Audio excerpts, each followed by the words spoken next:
नमस्कार, स्वागत है आपका द न्यूज पर। मैं हूं आपके साथ शेरिन। आम आदमी पार्टी के नेताओं को फिर एक बार लगा है राउस एवेन्यू कोर्ट से बड़ा झटका। जी हां, संजय सिंह और मनीष सिसोदिया की कस्टडी को फिर एक बार बढ़ा दिया गया है राउस एवेन्यू कोर्ट की तरफ से। आज इन दोनों नेताओं की राउस एवेन्यू कोर्ट में हुई पेशी और आज जो है वो कस्टडी खत्म हो रही थी और इसी कस्टडी को फिर एक बार जो है वो 7 मार्च तक बढ़ा दिया गया है। जिन नेताओं को लेकर लगातार आम आदमी पार्टी ये बयान देती हुई नजर आती है कि हमारे कट्टर ईमानदार नेताओं को जेल में डाल दिया है या फिर मोदी सरकार जो है वो तानाशाही कर रही है, उन्हीं दोनों नेताओं को लगातार जो है वो कोर्ट से एक के बाद एक बड़ा झटका लग रहा है। क्योंकि देखिए, आज जो है वो कोर्ट ने न्यायिक हिरासत को 7 मार्च तक बढ़ा दिया है और जब भी मनीष सिसोदिया या फिर संजय सिंह की तरफ से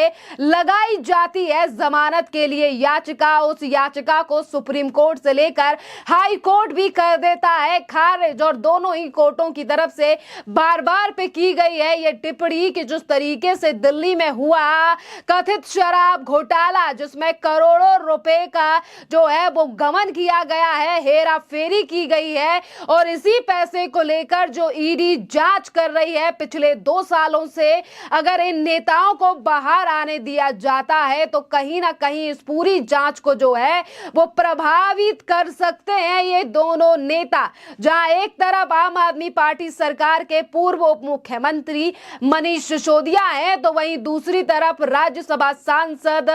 संजय सिंह, जिसे फिर एक बार जो है वो मनोनीत किया गया था, फिर एक बार जो है वो राज्यसभा का सांसद आम आदमी पार्टी के द्वारा बनाया गया है। और अगर हम बात करें इन दोनों नेताओं की जिन्हें राउस एवेन्यू कोर्ट से लगातार एक के बाद एक बड़े झटके लग रहे हैं, तो देखिए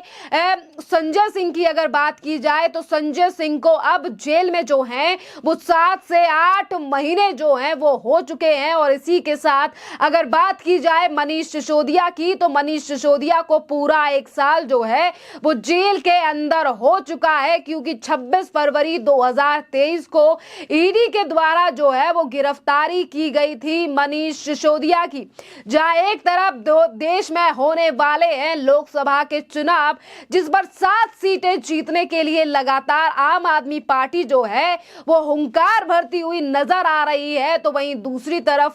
कट्टर ईमानदार नेताओं के लिए नहीं मिल पा रही है कोई राहत। जिस तरीके से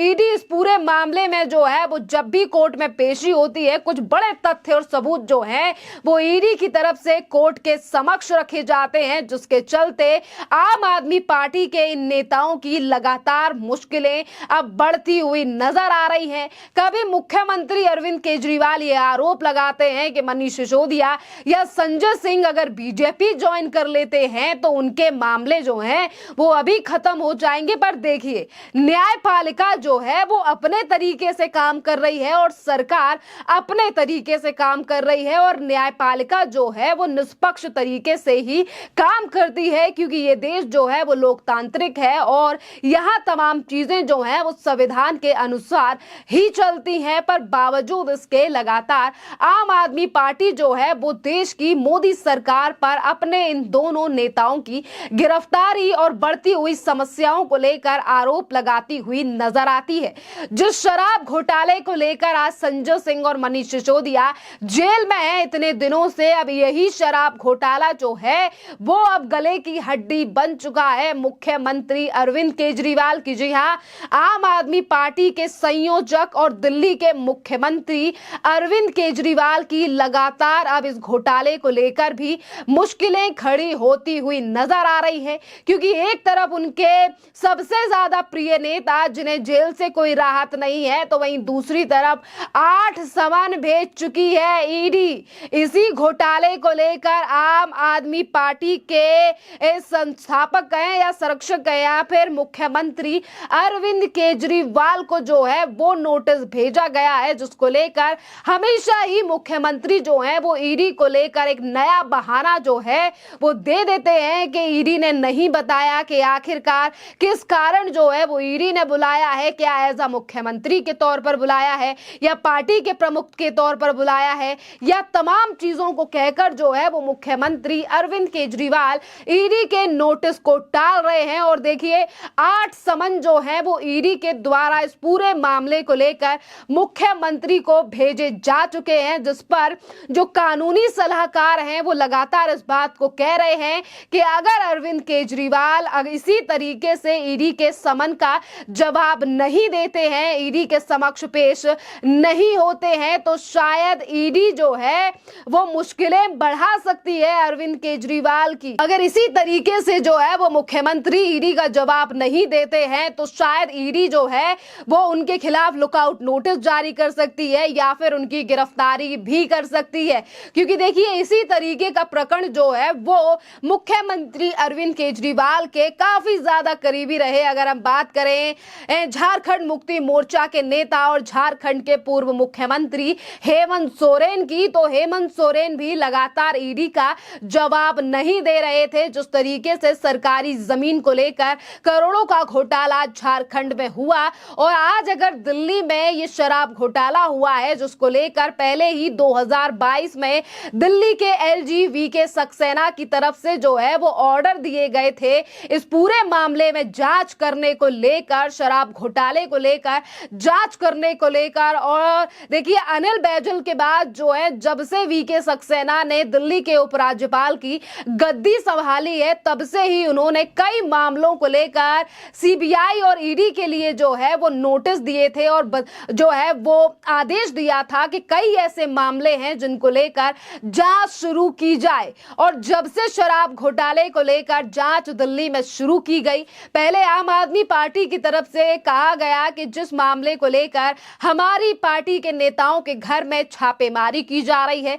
ये सिर्फ एक डराने की टेक्निक है, बीजेपी हमारे नेताओं को डरा रही है, उन्होंने कोई भ्रष्टाचार नहीं किया, हमारे नेताओं के घर से एक फूटी कौड़ी नहीं मिलेगी। और देखिए जिस शराब घोटाले को तथाकथित बताया गया था आम आदमी पार्टी के द्वारा, आज वही शराब घोटाला जो है वो मुख्यमंत्री तक पहुंच चुका है। एक के बाद एक बड़ी गिरफ्तारी जो है वो इस पूरे मामले में आम आदमी पार्टी के नेताओं की हो रही है। और इसके बावजूद भी आज आम आदमी पार्टी ये कहते हुए नहीं थकती कि हमारी पार्टी तो कट्टर ईमानदारों की है और हमारी पार्टी में कोई भ्रष्टाचार नहीं है और दिल्ली की जनता हम पर भरोसा करती है और हम दिल्ली का काम रुकने नहीं देंगे। अगर मुख्यमंत्री अरविंद केजरीवाल की गिरफ्तारी भी हो जाती है तो हम जेल से सरकार चलाएंगे। देखिए जेल से सरकार चलाना हो या फिर करोड़ों का दिल्ली में ये घोटाला हो या फिर ईडी से मुख्यमंत्री